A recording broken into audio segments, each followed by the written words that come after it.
夠啦，大家唔好再嘈啦。情侶嘅嗌交已經成為咗日常嘅話，到底我哋可唔可以真正寬恕對方，平復翻我哋嘅心情，同對方嘅關係修補呢？如果大家係第一次收看呢個頻道嘅話，你好，我係愛情輔導師師。喺呢個愛情輔導半杯水入邊，我會運用各方面嘅心理輔導元素應用喺情侶相處上，陪住大家嘅愛情種子慢慢萌芽成長，種出幸福美滿嘅大樹。寬恕其實可以令到自己解脫，亦都可以呢同對方嘅關係呢修復過。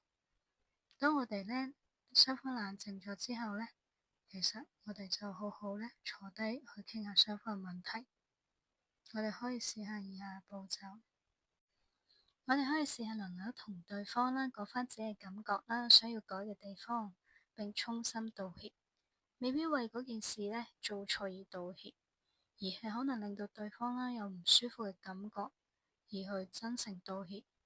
記住，我哋道歉唔代表呢我哋為嗰件事嘅對錯而去道歉，而係我哋都好想修復同對方嘅關係啦，令到對方都會寬恕我哋啦。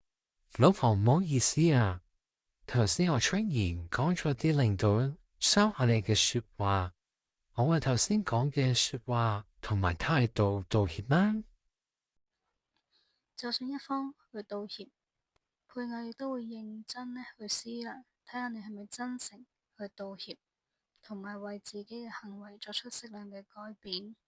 所以寬恕呢未必係即日就發生嘅事㗎，但相信真心誠意嘅道歉同埋作出適量嘅行動呢，其實就會令到對方回心轉意呢，真係接受你嘅道歉啦。好啊，其實有啲咩事，大家我 share 埋啦，唔需要咁大聲同我講，因為我都會好驚，亦都會好嬲噶。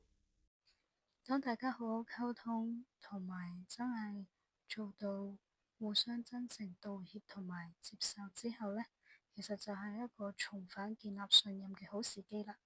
我哋唔想再發生，但係都要明白，我哋都唔完美嘅。萬一真係發生嘅時候呢，都希望對方多多提點。希望大家嘅關係都可以透過互相真誠同埋深入去了解對方，關係可以更進一步啦。如果大家鍾意呢段片，麻煩 like 同 share， 亦都可以 subscribe 我半杯水嘅頻道。下次有新片出，你都可以即時知道。